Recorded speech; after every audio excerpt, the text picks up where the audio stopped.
Au nom du Père et du Fils et du Saint-Esprit. Amen. Seigneur, nous te bénissons pour ce temps que tu nous donnes pour vivre un temps extraordinaire, un temps puissant. Merci pour le bien que tu feras à ton peuple en ce jour. Toi qui vis et règnes pour les siècles des siècles. Amen. Frères et sœurs, soyez bénis dans le nom de Jésus-Christ de Nazareth. C'est un plaisir pour moi d'être avec vous pour partager avec vous un thème puissant que Dieu a mis en mon cœur. Et le thème de ce jour est intitulé comme suit. Possède tes possessions. Frères et sœurs, nous constatons, et cela est général, nous constatons que plusieurs chrétiens, il y a des paroles prophétiques qui sont annoncées sur leur vie.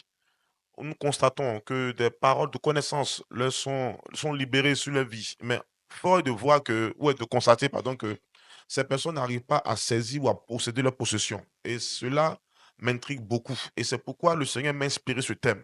Comment posséder ses possessions? Possède tes possessions. Et nous allons prendre comme tes appuis Nombres chapitre 13, versets 25 à 33.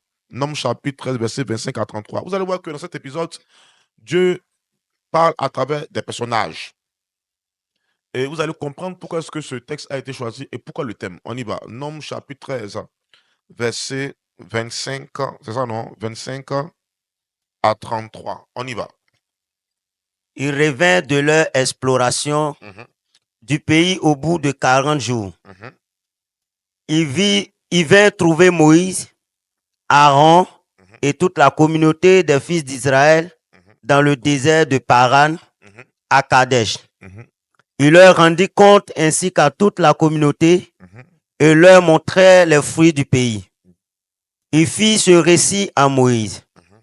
Nous sommes allés dans le pays où tu nous as envoyés. Et vraiment, c'est un pays ruisselant de lait et de miel. Et voici les fruits. Cependant, le peuple qui l'habite est puissant. Les villes sont d'immenses forteresses et nous y avons même vu les descendants des Anakites. Amalek habite la région de Negev, les Hittites, les Jébusites et les Amorites habitent la montagne. Et les Cananéens habitent près de la mer et le long du Jourdain. Caleb fit taire le peuple qui s'opposait à Moïse. Allons-y, dit-il, montons et emparons-nous du pays. Nous arriverons certainement à le soumettre. Mais les hommes qui étaient montés avec lui dirent, nous ne pouvons attaquer ce peuple, car il est plus fort que nous. Et il se mit à décrier devant les fils d'Israël le pays qu'ils avaient exploré. Le pays que nous avons parcouru pour l'explorer, disait-il, est un pays qui dévore ses habitants. Et tous les gens que nous y avons vus étaient des hommes de grande taille. Et nous y avons vu ces géants, les fils de Anak, de la race des géants. Nous nous voyons comme des sauterelles, et c'est bien qu'ainsi qu'eux-mêmes nous voyaient. Amen. Parole du Seigneur. Nous rendons grâce à Dieu. Alors, frères et sœurs, c'est un récit qui me plaît bien, Nombres chapitre 13. Vous allez voir que quand on remonte un peu plus haut, le Seigneur dit à Moïse, prends chaque personne de chaque tribu. Donc, en réalité, 12 personnes sont parties explorer Canaan. Parce que le Seigneur l'a révélé depuis Genèse. Ceux qui lisent bien la Bible, depuis Genèse, le Seigneur a révélé déjà que Canaan sera donc en position d'Israël. Parce que vous allez voir qu'il y avait un homme qu'on appelle Noé, qui avait 3 enfants, Cham, Shem, Japheth. Et vous allez remarquer que Canaan, Cham a vu la nullité de son père. Et c'est comme ça que son père l'a maudit. Et son père a donné donc Canaan à Sem, n'est-ce pas? Et Abraham appartient donc à cette tribu. Et c'est pourquoi Dieu dit à Abraham que tu iras dans le lieu que je t'indiquerai. C'est qui? C'est quoi? C'est Canaan. Et quand on arrive bien en Genèse chapitre 15, Dieu fait asseoir Abraham. Et Dieu dit à Abraham que cette descendance que tu auras là, en Genèse 15, vous allez voir, cette descendance que tu auras là, ira faire 400 ans en Égypte, n'est-ce pas? Et donc, ce délai est arrivé. Et Israël devait donc quitter l'Égypte. Et qu'est-ce qui s'est passé? Il fallait donc un arrangement divin. Dieu donc envoie Moïse pour que Moïse vienne libérer donc ce peuple-là, qui était donc sous la servitude. Par la grâce de Dieu, Moïse libère le peuple et ils allaient maintenant vers Canaan, où coule le lait et le miel. Mais qu'est-ce que Dieu inspire à Moïse en Nombre chapitre 13? Dieu dit à Moïse, envoie des personnes explorer Canaan. En somme, va voir ce que je vous ai donné. Suivez bien, hein. Va voir ce que je vous ai donné. Va contempler ce que je vous ai donné. Frères et sœurs, il y a un secret dedans. Qu'est-ce que Dieu veut nous dire ici? Ce que tu vois, crois que tu le possèdes. Oh oh. Dieu les envoie. C'est vrai que je vous ai dit. La parole déclare, heureux celui qui croit sans avoir vu. Mais Dieu connaissait ce peuple. Et donc, qu'est-ce que Dieu dit? Envoie-les explorer. Va voir ce que je vous donne. Et effectivement, ce peuple va. Ils sont donc allés. Il a envoyé 12 personnes. Ces personnes sont parties. Et ces personnes vont explorer Canaan. Ils ont vu tout ce qui est extraordinaire et tout. Mais voilà où ça gâte. Ils ont commencé donc à détailler ce qu'ils ont vu comme entité spirituelle là-bas. Si vous voulez, ce qu'ils ont vu comme hommes là-bas, des géants. Et pendant qu'ils sont en train de parler, tout le peuple était donc apeuré. Donc la peur a commencé donc à gagner le cœur de ces personnes qui étaient vaillants, qui étaient si pressés d'aller prendre Canaan, d'aller prendre ce territoire que Dieu leur a donné. Chrétiens, plusieurs personnes parmi nous, chrétiens, catholiques, baptisés, confirmés, plusieurs personnes souffrent de ce syndrome-là. Plusieurs personnes sont touchées par cela. Aujourd'hui, ce qui fait en sorte que, écoutez-moi très bien, ce qui fait en sorte que le chrétien n'arrive pas à posséder ses possessions, ce qui fait en sorte que le chrétien n'arrive pas à entrer dans ses prophéties, ce qui fait en sorte que le chrétien n'arrive pas à attraper ce qui lui revient de droit, c'est la peur. Et ce que je parle de la peur, c'est quoi? C'est que la peur est la foi chez Satan. Lorsque tu as peur, lorsque tu manifestes la peur, Satan a le droit de te malmener. Et c'est ce qui arrivait à Israël. Dieu, par l'entremise, Dieu inspire Moïse à envoyer des personnes. Ce n'est pas dans le but de venir effrayer le peuple de Dieu. Mais ils sont partis. Ce qu'ils ont vu me les a effrayés. Et donc, quand ils relataient, ils ont effrayé tout un groupe, toute une nation. Alléluia. Qu'est-ce que je vous dis ici? Il y a des choses à ne pas faire. Il y a des choses à éviter. Et ce qu'il faut éviter le plus, c'est la peur. Or, lorsqu'on parle de peur, il y a trois sources de peur. Si je peux le dire ainsi. Il y a la peur qui vient de ce qu'on entend. Souvent, ce que tu entends peut te déstabiliser. Ce que tu entends peut tuer en toi le courage et la force. Il y a la peur liée à nos pensées. C'est-à-dire, ce que tu penses, ce que tu crois, peut aussi te déstabiliser. Il y a la peur liée à ce qu'on voit. Vous avez vu ici, on a vu que ces personnes, par rapport à ce qu'ils ont vu, cela donc a orchestré la peur. Ils ont vu des géants. Et ce qu'ils ont vu là a déstabilisé ce qu'ils avaient vu au départ. C'est quoi? Le lait et le miel. Et tout ce qui est joli, tout ce qui est beau, l'endroit est joli, la verdure et tout.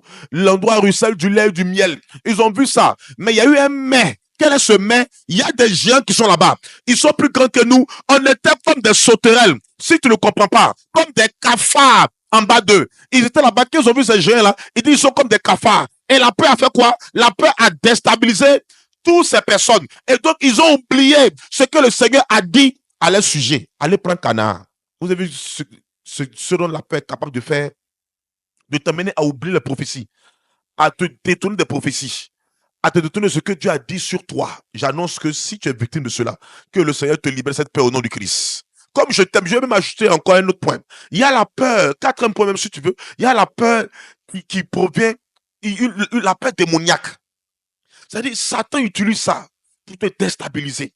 Satan utilise ça pour te lier. Satan utilise ça pour te détourner. Satan utilise ça pour te couper de la source. Or, lorsqu'une personne a peur, cette personne, elle est facilement manipulable. Et lorsque la personne, on arrive à la manipuler, qu'est-ce qui se passe? Cette personne sera confrontée à certaines choses.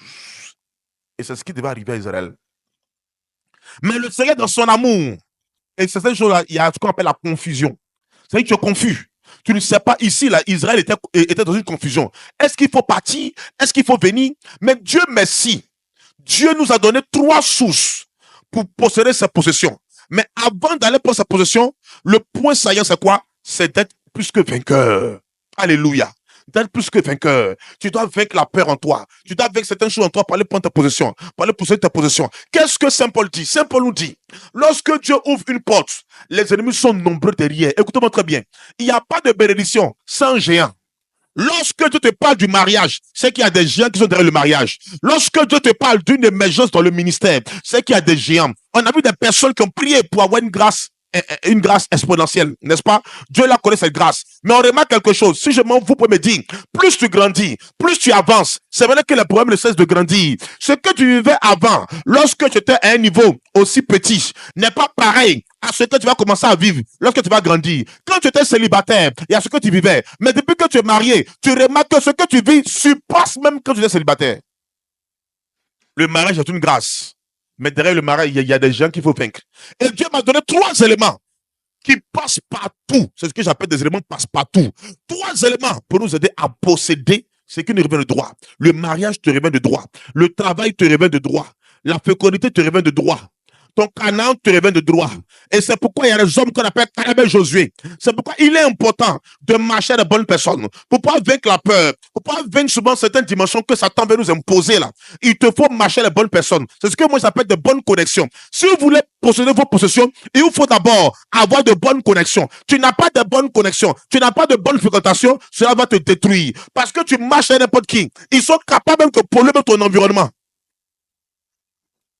La première étape, avant d'aller prendre sa possession, il te faut d'abord avoir une bonne connexion.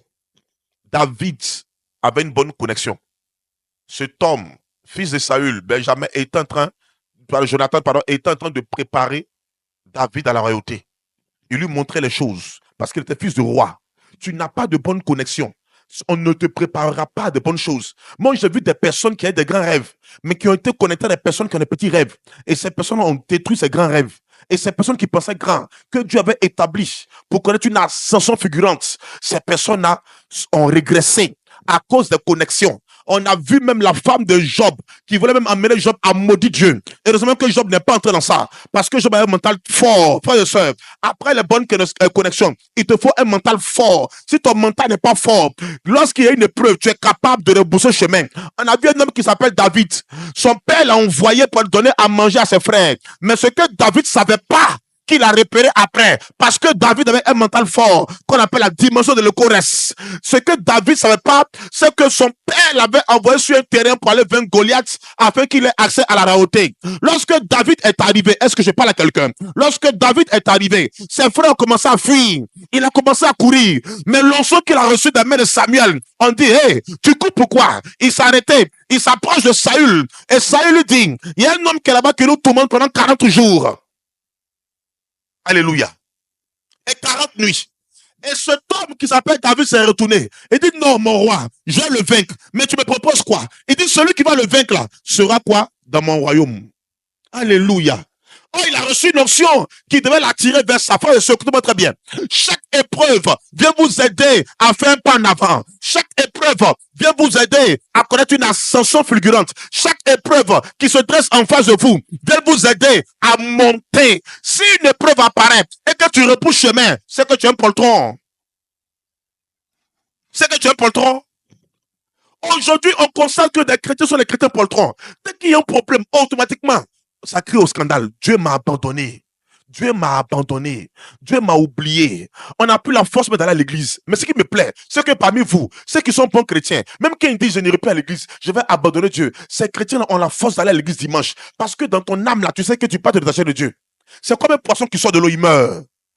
Tu t'échappes, c'est-à-dire que tu retires l'herbe de la terre, elle sèche. C'est comme ça que tu es, en fait. Et c'est pourquoi quand tu veux abandonner, tu peux abandonner Dieu. Parce que l'amour que tu as pour lui est tellement fort. Mais en réalité, tu n'as pas les secrets, tu n'as pas certains principes.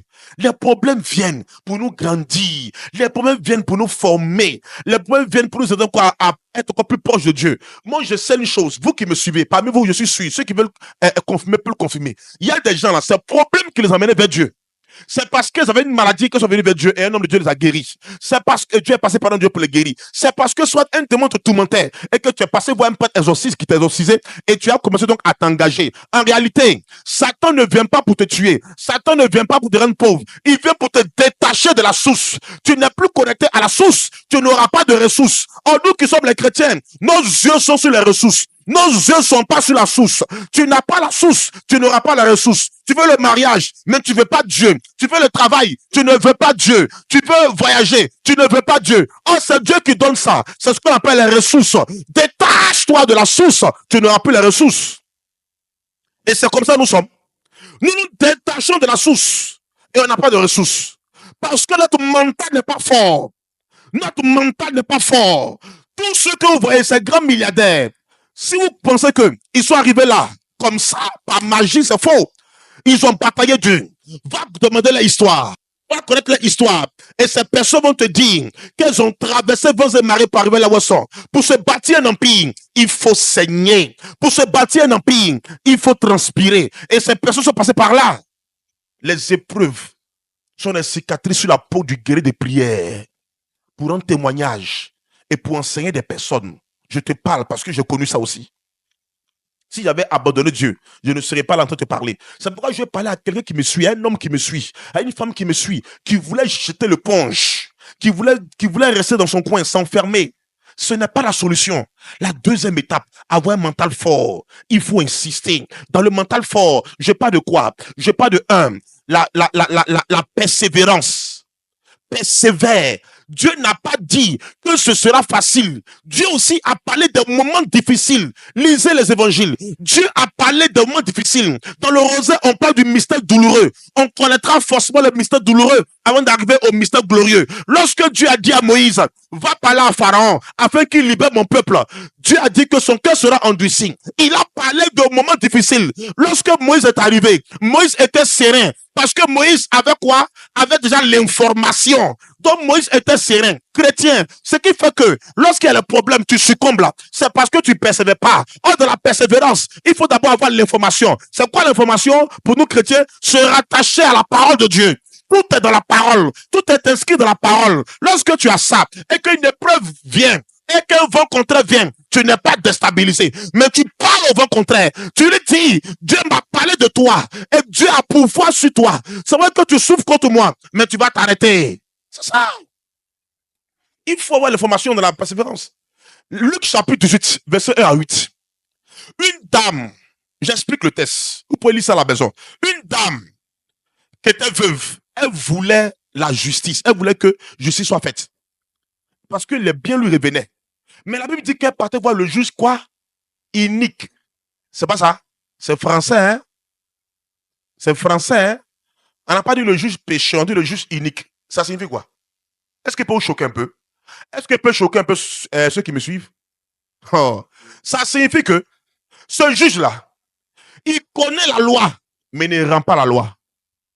Il ne tranche pas sa faveur. En temps, il sait que la femme a raison. Il sait que la femme là, c'est qu'elle a lui revient le droit. Mais il ne veut pas lui donner.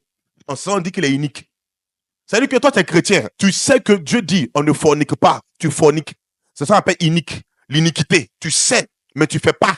Tu violes la loi. C'est iniquité. Cet homme-là connaît la loi, mais il viole la loi. Mais la dame n'a pas pleuré. Elle n'a pas dit, Inge, j'arrête. C'est bon comme ça. Dieu m'a abandonné. L'homme est méchant. Elle n'est pas allée s'asseoir à la maison, s'asseoir avec sa voisine pour critiquer un prêtre, pour critiquer un homme de Dieu, pour critiquer un président, pour critiquer quiconque. Elle n'est pas allée s'asseoir. Mais qu'est-ce qui s'est passé?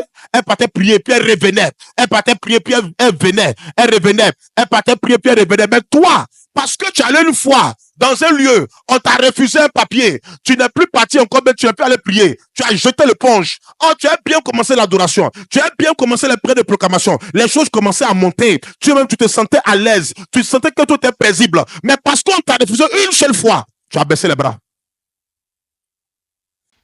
La persévérance.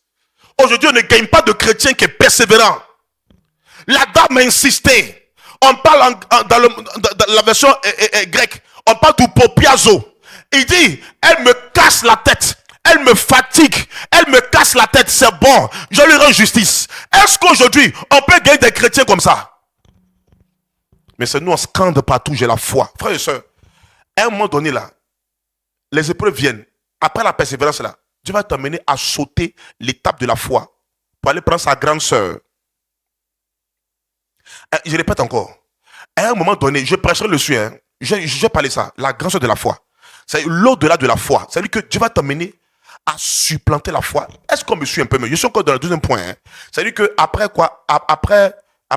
Je suis encore dans le deuxième point. Après la persévérance, Dieu va t'amener à prendre la grande sœur de la foi. C'est quoi? C'est la confiance en Dieu.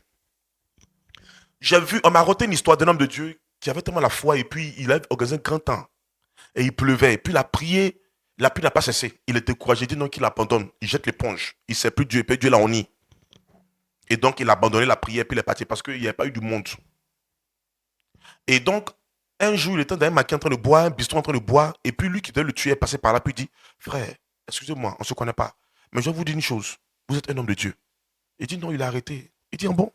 Et ça m'étonne même que le gars n'a pas lancé flèche. Il dit, ce jour-là, il y a un jour, il a fait une évaluation, sur une place, dans telle commune, sur une place publique, dans telle commune. Cette place est connue, mais de tous.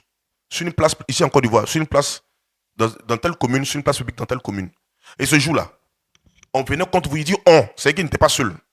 On venait contre vous, mais il ne devait pas pleuvoir.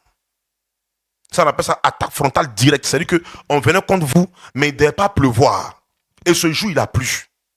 Frères et sœurs, pourquoi est-ce que cet homme de Dieu qui prêche a dit qu'il ne peut plus prêcher parce que Dieu, il a plu, il a prié pour qu'il pleuve et pour que la pluie cesse. La pluie n'a pas cessé et donc il est découragé. Parce que cet homme était à la dimension de la foi, non pas à la dimension de la confiance. Quand tu as confiance en Dieu, tu pries, tu n'as pas de réponse. Mais la réponse de Dieu, le silence de Dieu est une réponse. C'est pourquoi je t'informe. Va chercher le livre du cardinal Sarah, La force du silence. Le silence de Dieu est une réponse. Nous, on pense que quand on dit fais silence, c'est ferme ta bouche. Le silence de Dieu est la voix de Dieu. Ça, c'est quand tu as confiance. Oh là là là là là. Est-ce qu'on peut monter un peu? Est-ce qu'on peut monter un peu le niveau? Est-ce qu'on peut monter un peu le niveau? C'est quand tu as confiance là. C'est quand tu as confiance là que tu arrives à ce niveau. C'est-à-dire que même quand tu pries, tu vas, tu te dis non, aujourd'hui là, l'entretien ça marche. Tu te lèves, tu fais l'entretien, ça marche pas. Tu ne baisses pas les bras parce que tu as un niveau de confiance. C'est ça, on parle de persévérance. La persévérance là, c'est ça. Ce n'est pas seulement qu'elle dit je persévère, c'est tout. Non, c'est faux. Tu as l'information, oui, mais il te faut avoir la persévérance et pardon, la confiance. La confiance se rattache, si vous voulez, à l'espérance. Est-ce que souvent tu espères en Dieu? Josué espérait en Dieu, malgré les géants là. Il y a ici, Josué là, malgré les géants là, il espérait en Dieu. Il dit, ce que Dieu a dit là, ça se réalisait. Il n'a pas jeté l'éponge pour dire que Dieu nous a mis, Dieu nous a menés à l'abattoir. Chrétien, est-ce que tu as l'information? Est-ce que tu sais ce que Dieu a dit de toi? Mais le problème, c'est que l'information là, je n'ai pas la parole de Dieu. Quand je me vois, je me mis là, je sais que je suis une personne exceptionnelle. Je dois me prendre au sérieux parce que je transporte Dieu. La parole déclare que je suis un ambassadeur de Dieu sur la terre. L'ambassadeur travaille dans une ambassade. Or, l'ambassade est un territoire étranger sur un territoire. C'est-à-dire que si je suis à l'ambassade de France, je suis sur le territoire français, même si l'ambassade est sur le territoire ivoirien. Quoique je suis en Côte d'Ivoire. Et c'est ce que Dieu est en train de me dire. Quand je sais qui je suis, je n'ai peur de rien. Quels que soient les vents et marées, quel que soit ce que les gens disent de moi, quel que soit ce que les gens ont annoncé, non, tu mourras en telle année, tu mourras ceci, tu mourras cela. La bombe est un gain. Parce que j'ai confiance en Dieu. J'ai l'information. Et donc l'information va activer la confiance en Dieu. Mais comment est-ce que je ne serai pas persévérant? Et lorsque j'ai la confiance en Dieu, cette confiance va activer le troisième point dans la persévérance, ce qu'on appelle le zèle. Il y a une force surhumaine qui me pousse à aller toujours de l'avant. Une force surhumaine que tu ne peux pas définir. Même quand on dit arrête d'investir, depuis que tu investis là, tu ne gagnes rien. Mais il y a une force qui dit continue, mène le combat. C'est un combat spirituel. Écoutez-moi très bien. Lorsque tu as dit non à Satan, tu as déclaré la guerre à Satan. Depuis ton baptême, tu as déclaré la guerre à Satan. Ne jette pas l'éponge. On continue. On mène le combat. Quand maintenant ces trois points sont manifestés dans la persévérance, ça a maintenant buté sur le dernier point de ma prédication, qui est être vainqueur. Frères et sœurs, si vous voulez aller prendre vos positions là, soyez vainqueur. C'est dans la tête. Être vainqueur me ramène à 3 points. Mon fils, cherche-moi 2 Corinthiens chapitre 2 verset 14. Le premier point de être vainqueur, j'espère qu'on me suit bien, hein? La thématique elle est propre, elle est simple. Le premier point, c'est la compréhension. Et que tu comprends que tu es vainqueur. C'est ce qu'il disait là.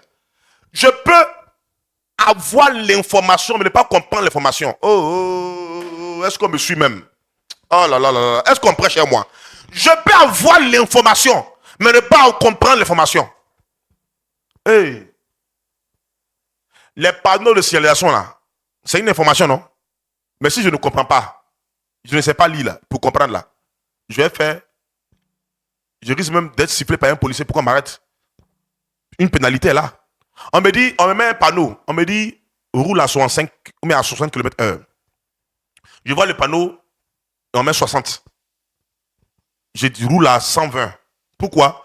Parce que je n'ai pas compris le panneau. C'est une information, mais je n'ai pas compris l'information. On va à l'école. On me dit A plus B au carré égale à A carré plus 2AB plus B carré. Identité remarquable, c'est pas ça? On me donne un S6 à l'école. On me dit X plus 2 est le taux au carré. Si je n'ai pas eu l'information de A plus B au carré égale à A carré plus 2AB plus B au carré, j'ai l'information. Mais si je ne comprends pas l'information, je ne serai pas plus que vainqueur. Est-ce qu'on me suit un peu? Je dois comprendre que le A là c'est le X et le B là c'est le 2. Voilà le plus qu'elle a. Ou bien on peut mettre 2 moins X le taux au carré. 2 moins X le taux au carré, tu vas penser que c'est A carré. Si je n'ai pas l'information, je suis foutu. Quelqu'un qui connaît va dire quoi? Le X là c'est A. Donc il va comprendre que le A là c'est moins X. Et maintenant le B là c'est plus 2. Il saura faire que ça fait moins X au carré. C'est pas ça? En tant que si quelqu'un n'a pas l'information, il va penser que c'est A moins B le taux au carré. Il va aller faire une erreur de signe. Parce que si tu donnes dans A moins B le taux au carré, l'identité de macabre change. Au lieu de plus, ça devient moins. Oh là là. Et donc, c'est des calculs, tu t'en brousse.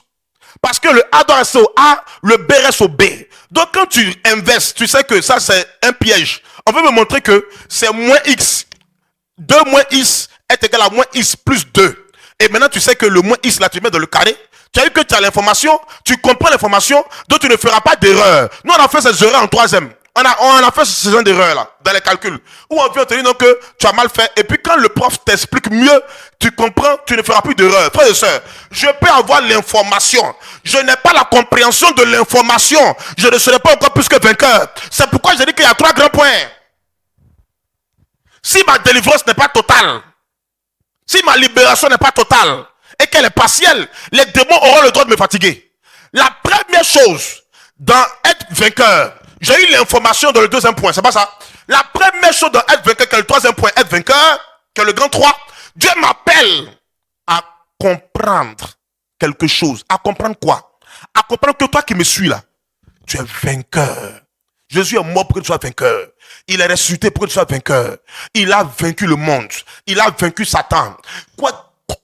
Si même tes parents ne t'aident pas, tu as un oncle qui est bien placé, ton oncle ne veut pas t'aider, on s'en fout. Comprends quelque chose. Dieu ne veut pas passer par lui pour faire, mais Dieu passera par quelqu'un pour faire. Ça sera qu'un ta tête. Et moi, c'est comme ça que je suis. Comprendre la compréhension. Mon fils, lit le test. Il faut comprendre. 2 Corinthiens chapitre 2. La compréhension, c'est quoi ici? La compréhension, nous devons comprendre que la victoire a déjà été acquise par le Seigneur Jésus-Christ. Et nous devons tout simplement l'appliquer dans notre vie. Appliquez cette victoire. Appliquez cela dans votre vie. Croyez que vous êtes plus que vainqueur. Croyez que, quels que soient les géants que vous avez vus là, ces géants-là, vous allez les dompter. Et c'est ce que Caleb a compris. C'est pourquoi Caleb s'est déshabillé. Il a déchiré l'habit. Il a créé un scandale. Il dit, mais non, arrêtez ça. C'est Dieu qui a dit, allons prendre Canaan. Allons prendre Canaan, c'est pas un homme qui a parlé. Ce n'est pas Moïse qui a parlé. C'est Dieu qui a parlé. Allons prendre Canaan. Oh, mon cher, même si Dieu a dit que nous, on doit travailler, même si Dieu a dit qu'on doit se marier, dans la famille là-bas, là, même nos aînés ne sont pas mariés. La personne qui se marie, elle meurt. Donc moi, j'ai peur de me marier. On s'en fout. Je connais un comme ça. Il vient d'une tribu. C'est-à-dire que lui, là, sa famille, là, dans sa lignée, là, eux, ils sont des notables, des chefs. Oh non, c'est que les chefs, là, ici en Afrique, ils n'ont pas une seule femme. Ils ont au moins 2 à 3 femmes. Et dans la famille là-bas, là, qu'un homme prend une femme, là, il fait enfant dehors. Et lui, il est engagé dans l'église, il prie. Baptisé, hein, et il a peur de se marier. Jusqu'à présent, il a peur. Il dit non, il n'a pas fait l'erreur. Vous avez vu, non, la peur. Et la peur fait que Marie qui travaille, il a les moyens, il ne peut pas se marier. Quand une femme vient, il fuit. Il aime la femme. Il ne peut pas se marier, la peur. Parce qu'il s'est dit qu'il va répéter les mêmes erreurs que son père. Ton papa n'est pas méchant. Mais c'est les liens des familles qui le fatiguent. Mais il faut comprendre que tu es plus que vainqueur. Je connais un aussi. Dans la famille là-bas, là, tous ceux qui ont essayé de faire le mariage sont morts. Et puis c'est pagne de quoi même là? Donne-moi le nom là. Pagne de... le pagne du mariage là. Hein? C'est que les parents là-bas, ils cotisent, ils disent, les femmes là vont chercher un pain. Donc, ces pains dans le marché là, donc ces pains de mariage là, le pain de mariage se transforme toujours en pain de funérailles. Mais lorsque cet homme qui prie est venu se marier, on a prié, on a prié, on a prié. Il a été le seul dans la famille. C'est lui qui a dompté, qui a frappé ce démon qui malmenait les gens de la famille. Et lorsqu'il a fait ça, actuellement, il y a une autre qui s'est mariée, elle n'est pas morte. Parce qu'il a frappé ce démon. Les démons sont faits pour être bottés. Pourquoi? Parce qu'il a compris quelque chose. Il a compris qu'il est plus que vainqueur. Lis le texte. 2 Corinthiens 2,14. Lis. Grâce soit rendue à Dieu Grâce soit rendue à Dieu qui par le Christ qui par le Christ nous emmène où ça? en tout temps En tout temps où? dans son triomphe. Non, le français me plaît bien. Ton français là me plaît. Ta version me plaît très bien. Grâce soit rendue à Dieu. On dit grâce soit rendue à Dieu. Donc c'est une grâce même pour nous. C'est-à-dire qu'on n'a pas fait des efforts. C'est venu tomber sur nous. Grâce soit rendue à Dieu qui fait en tout temps. Est-ce que tu comprends le français? En tout temps, ça veut dire que lundi, oh, tu es vainqueur. Mardi, oh, tu es vainqueur. Mercredi, oh, tu es vainqueur. Mystère joyeux, tu es vainqueur. Mystère lumineux, tu es vainqueur. Mystère douloureux, tu es vainqueur. Mystère glorieux, tu célèbres ta victoire. C'est ce que Dieu est en train de te dire. En tout temps, tu es vainqueur. Quelle que soit la position du démon, sa taille, sa forme, sa puissance, il ne vaut rien devant toi. Parce que Dieu t'a mis au-dessus d'eux. Tu es plus que vainqueur. En tout temps, tu marches, continue. Par nous, est-ce que je parle à quelqu'un qui me suit? Par nous, répand en tout lieu le parfum de sa connaissance. En tout temps, 2 Corinthiens 2, verset 14. C'est ça? Qui en tout temps répand par nous le parfum de sa connaissance. C'est fini, c'est le verset. Prends-moi 1 Corinthiens 15, 57. Vas-y. Cette connaissance, c'est quoi? Folie. Donc, en tout temps, il répand ce parfum-là de sa connaissance. En tout temps. Maintenant, c'est quoi ce parfum-là de connaissance? C'est quoi? 1 Corinthiens 15, 57. Folie. C'est quoi? Rendons grâce à Dieu. Doucement. Encore, rendons grâce encore à Dieu. Hein? C'est pas ça? Grâce encore est là. Hein? Donc, c'est quelle connaissance? Voilà, donc c'est ça, ils vont dire là. Ce que tu dois connaître, c'est ça. Il y a plusieurs clés. Mais notre clé ici, pour aller prendre cette position-là. Voilà la clé. Vas-y, folie. Rendons grâce à Dieu. Rendons grâce à Dieu. Qui nous donne la victoire. Qui nous donne quoi? La victoire. La connaissance de ce que tu as tout le temps la victoire. Rendons grâce à Dieu qui nous donne la victoire par notre Seigneur Jésus-Christ. C'est ça là qu'on veut que tu connaisses. Voici le parfum de la connaissance. Il faut que j'annonce sur ta vie, tu lèves ta main, tu reçois. J'annonce sur ta vie que tu reçois le parfum de la connaissance. Quelle est cette connaissance? De ce que tu as toujours la victoire. La victoire dans chaque combat qui sera érigé contre toi. Remporte la victoire au nom de... Alléluia.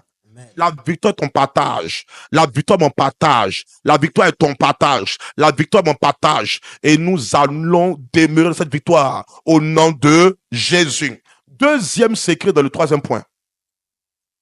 J'ai cette connaissance. Donc j'ai la compréhension. Donc j'ai l'information, n'est-ce pas? Je comprends l'information, c'est même quoi une connaissance. C'est-à-dire que tu connais. Oh là là, est-ce qu'on me suit un peu? J'ai une information. Je sais comment gérer une caméra, n'est-ce pas? On me donne l'information. Je comprends l'information, ça me donne une connaissance pour moi. Donc, je peux former quelqu'un. On dit, tu connais, n'est-ce pas? Donc, s'il y a la connaissance, la deuxième chose qui vient, c'est quoi? C'est la confession. Confession n'est pas aller dire, je confesse à Dieu. Non, c'est pas ça. La confession, c'est proclamation.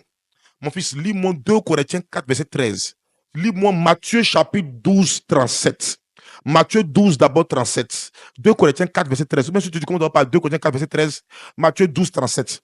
Quand on parle de confesser, c'est quoi? Confesser, c'est proclamer, prophétiser cette victoire avant de la posséder. Parce que le terme général, c'est possède tes possessions. Donc, avant d'aller attraper, confesse que tu l'as déjà reçu. C'est pourquoi Caleb a dit, arrêtez. Vous êtes en train de polluer le peuple de Dieu. Vous êtes en train de polluer les vies en passant par les oreilles. C'est pourquoi il dit, il y a 11 portes d'accès des démons quand on prend le corps de l'homme. Une des portes, c'est les oreilles. Ce que tu entends peut te disqualifier. Ce que tu as comme information peut te disqualifier. Oui. Lis-moi ça. Car c'est d'après tes paroles que tu seras justifié. Ah, c'est Matthieu 12, 37. Que tu seras justifié. Et c'est d'après tes paroles que tu seras condamné. Ouvre ta bouche. Prends ton miracle. Ferme ta bouche. Ferme ton miracle. Ce que tu dis va te justifier. Ce que tu peux dire aussi va te condamner. C'est pas ça? Frères et sœurs, quand on prend ce verset, on doit comprendre que Dieu nous appelle à parler, à libérer sur nous de bonnes paroles. Mais remarquez des gens qui vont dire que moi, là, André, moi, ma vie, là, je suis condamné à ne pas faire telle ou telle chose. Et puis, ça, c'est les femmes qui aiment ça. Hein. Et les hommes aussi qui sont découragés, là. Moi, ma vie, là, André, que moi, je ne suis pas appelé à vivre ça, là. Moi, toute ma vie, là, c'est l'échec. Tu vois ce que tu as dit? Le verset vient de dire, ce que tu viens de dire, ça t'a condamné. Mais tu vas me dire, comme une jeune soeur que j'ai vue lors des échanges spirituels, elle dit, elle, là, tout le temps, elle dit les choses sur sa vie, mais elle ne voit pas cela s'accomplir. Elle dit, c'est pas tout le temps. Tu ne parles pas tout le temps, tu mens. Ça, c'est un. Deux, il y a des choses que tu n'as pas compris. C'est que tant que tu n'as pas eu la compréhension, c'est que tu as raté l'information. Et parce que tu as raté l'information, Satan peut te cuber le coup. Quand tu auras l'information, tu comprendras que Satan peut te chasser par les prières de combat spirituel. Et tu vas enclencher la prière de combat spirituel qui est même dans le droit canon de l'église catholique. Ce n'est pas un péché de faire prière de combat spirituel. Il y a des choses qu'il faut manifester. C'est comme on veut te dire. Il faut confesser ta victoire sur Satan. Confesse ça. Parle. 2 Corinthiens 4, 13. Faut lire, ils vont comprendre. 2 Corinthiens 4, verset 13. Oui. Pourtant, voici le verset qui me plaît. Pourtant, fort de ce même esprit, aïe, aïe, aïe, aïe, fort de ce même esprit de foi dont il est écrit. Il a écrit quoi? J'ai cru. C'est pourquoi j'ai parlé. Nous croyons. Est-ce que tu crois? Nous croyons. Nous aussi. Et c'est pourquoi. Le nous là, c'est moi, c'est toi. Et c'est pourquoi. Nous parlons. Est-ce que tu parles? Est-ce que tu confesses? Est-ce que tu annonces ta victoire? Est-ce que tu décrètes sur ta vie? Est-ce que tu parles sur ta fille qui souffre? Est-ce que tu parles sur ton épouse? Est-ce que tu parles sur ton époux? Est-ce que tu parles à la situation? Mon fils, j'ai remarqué quelque chose. Les chrétiens là, ils aiment parler de la situation. Mais les chrétiens ne parlent pas à la situation. C'est différent, hein? Je parle de la situation. Actes des apôtres. Actes chapitre 16, verset 16 à 18. Il est écrit là-bas que il y a un homme qui s'appelle Saint Paul. Il passait son fils spirituel. Et il y avait un carrefour. Une dame qui était saisie par un démon python. Elle prophétisait. Mais inspirée par le démon python. Alléluia. Elle disait des choses, mais pour que les gens qui sont derrière elle aient de l'argent. La Bible dit que lorsque Saint Paul passait, Saint Luc dit, lorsque Saint Paul passait, il ne disait rien. Saint Paul passait, il ne disait rien. Mais un jour, dis-moi un jour, Saint Paul était fatigué. Il a parlé à la situation, le démon est parti. Ça signifie quoi? Le texte même s'explique cela. Tant que tu ne parles pas au problème, le problème va rester là. Nous les chrétiens, qu'est-ce qu'on fait? On parle du problème, mais on ne parle pas au problème. Quelqu'un t'a raté ma vitesse. On parle du problème, mais on ne parle pas au problème. On aime prendre tous ces factures. J'ai pas l'argent pour payer mes factures. C'est compliqué. Tout est difficile. C'est compliqué, mais les gens s'en sortent. Mais ceux qui s'en sortent là, ils font comment? Oh, toi, tu dis que tu as Dieu, hein? Et le Dieu là, il peut tout. Mais toi, tu es comment? Et puis tu es toujours la même chose. Et chaque année, on avance, tu n'évolues pas d'un iota. Frère, tu parles trop du problème. Tu ne parles pas au problème. C'est différent. Je parle du problème à mon voisin. C'est comme si on critique le problème. On parle en bien du problème, on caresse le problème du sang du poil. Mais lorsque je parle au problème, le problème doit m'obéir. Parce que j'ai eu l'information et j'ai la compréhension. Je n'ai plus peur parce que la peur a disparu. L'homme de Dieu a dit que pour vaincre la peur, il te faut d'abord l'information. Avoir une tête, c'est-à-dire qu'il faut être zélé, c'est vrai, on a compris. Avoir un mental fort, on a compris. Mais il me dit aussi, il me faut avoir l'information. Lorsque j'ai l'information, la persévérance se manifestera. Lorsque j'ai l'information, la confiance viendra. Mais il me faut comprendre l'information. Si j'ai compris l'information, j'ai la connaissance. Je peux maintenant confesser. Si je confesse, le démon doit partir. Satan a peur de ceux qui connaissent la vérité. C'est pourquoi le Christ dit, je suis le chemin, la vérité, et la vie. En lui, on a la vie Zoé, le salut. Le salut n'est pas seulement aller au paradis. Le salut aussi, c'est vivre le paradis sur terre. J'annonce que ta terre est ton paradis. J'annonce que tu commenceras à vivre le paradis sur terre ici. J'annonce que Dieu te catapulte Dieu te catapulte dans tes bénédictions. Ce qui tardait arrive. Je n'ai pas dit arrivera. Je dis que ce qui tardait arrive. Je passe sur la vie de quelqu'un. Quels que soient les blocages que tu vis, par la foi, je libère l'onction sur toi. Et la parole déclare en Ésaïe 10, 27, que l'onction brise les jougs. Que tout joug maléfique soit brisé sur ta vie au nom de Jésus. Et ce que j'ai dit arrivera à coup sûr, car je confessais avec la connaissance. Alléluia. Et le dernier point, c'est là qu'on va s'arrêter. Le dernier point, prépare-moi Josué 18, verset 3. C'est ça là que Caleb et Josué avaient. C'est pourquoi je dis, il faut toujours avoir avec toi tes Caleb et tes Josué. Lorsque Moïse partait prier, là, il partait à une personne, c'est qui? C'est Josué. Il sait que ceux-là, quand tu les prends là, tu es frère. C'est pourquoi j'ai dit, faites attention à votre entourage, votre environnement, avec qui vous marchez. Il faut marcher les étoiles pour devenir louciole. C'est pas faux. Tu marches avec qui? Restez là, marcher avec des gens qui vous jalousent. Et ma CP, et ma besto, et ma besta. Des personnes qui cherchent à vous piquer un couteau dans le dos. On a vu des femmes ici qui elles, les besta, qui sont une prendre leur mari. Et maintenant, il faut faire prière pour venir. Quelle prière pour restaurer quoi? Si c'est pas marché, mais c'est ça le problème. On n'aime pas avoir l'information pour avoir la compréhension, d'où la connaissance. On n'aime pas ça, le yada. On n'aime pas avoir ça. La possession. Josué 18, verset 3. Lis-moi, mon fils. Quand je parle de possession, je fais allusion à quoi? Voici donc les différents points. Reprends ce direct-là. Reprends ça. Tu vas écouter. Pour ceux qui vont venir en retard. Voilà les points qui vont vous aider à posséder ce qui vous revient de droit. Possède ta terre. Tu veux faire ton champ de béat. Va prendre ta terre. Mais voilà ce qu'il faut faire. Le spirituel domine le physique.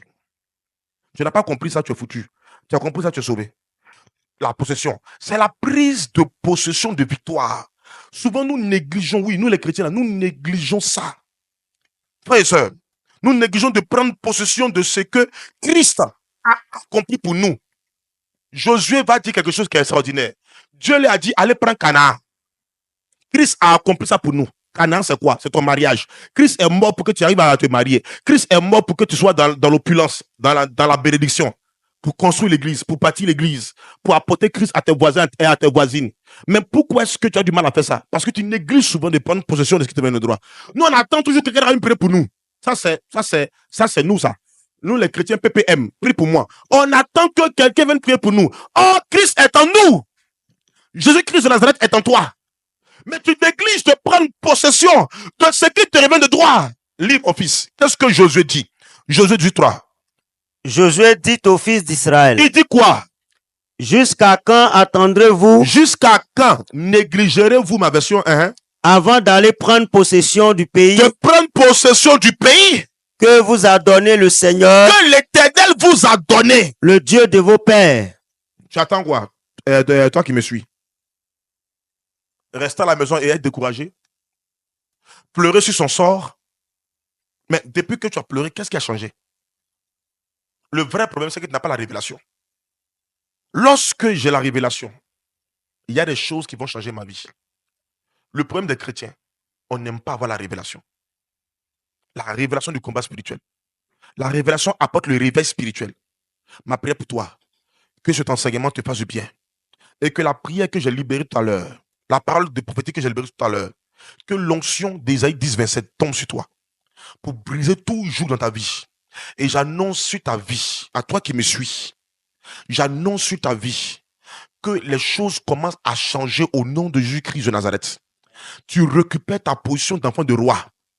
Il est écrit également que lorsque le fils ou la fille reste enfant, elle ne diffère en rien d'un esclave. Et on nous montre les âges. Enfant, fils, fille, c'est très différent.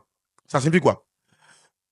Un bébé là, il y a la nourriture qu'il va utiliser, cérélac et tout. Si ton enfant a 7 ans, il va manger cérélac. Ça n'aura pas d'impact comme le bébé de 6 mois qui boit cérélac, là, vrai ou faux?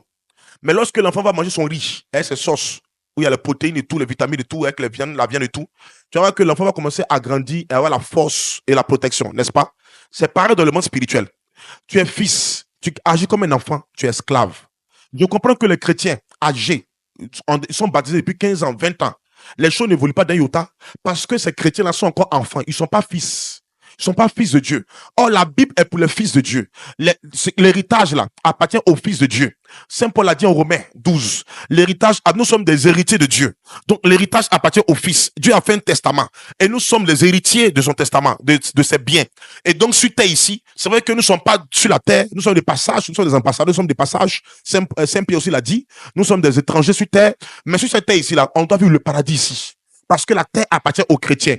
Tant que tu n'auras pas la connaissance, il te sera difficile d'agir. Je prie que Dieu te donne le Saint-Esprit, que tu vives une Pentecôte encore ce jour, pendant que tu m'entends. Que la Pentecôte se matérialise pour toi. Que le Seigneur repose sur toi son esprit, qui descende comme les descendus sur la Vierge Marie, comme une ombre, pour réveiller en toi l'homme spirituel qui sommeille, qui dort, afin que tu puisses entrer en possession de ce qui te vient de droit. Quand j'ai compris que Dieu a relâché les grâces sur ma vie, je ne dors plus. Je me mets à prier, à comprendre les choses et à foncer. Une chose est de prier, mais une chose est de foncer. C'est ça l'appel de la prise de conscience. Jusqu'à quand allez-vous tarder à prendre possession de ce que Dieu vous a donné? Il y a des choses que Dieu t'a donné. Le sorcier ne peut pas prendre ça. Le sorcier ne peut pas placer ça. Il n'a pas le droit de placer ça dans sa banque. Le sorcier n'a pas le droit de t'empêcher de réussir. Quel que soit le sorcier, ce n'est pas un frein à ton avancée. Ce n'est pas un frein à ton avancement. Bien au contraire, cela te permet de manifester le côté de Dieu en toi. Parce que la parole de dans le livre des psaumes, qui est l'homme pour que tu fasses de lui Dieu sur la terre? Je te parle pour que tu réveilles l'homme spirituel qui dort en toi. Il est temps que tu prennes conscience que tu es capable de posséder ce qui te vient de droit. Que Dieu réveille l'homme spirituel en toi. Élève-toi. Va. Possède. Maintenant, je parle à une personne qui me suit. Va et possède ta guérison. Va et possède tes grâces. Au nom du Christ, j'ai prié pour vous. Amen, amen, amen. Soyez bénis et que Dieu vous garde. Merci. Au nom du Père et du Fils et du Saint-Esprit. Amen.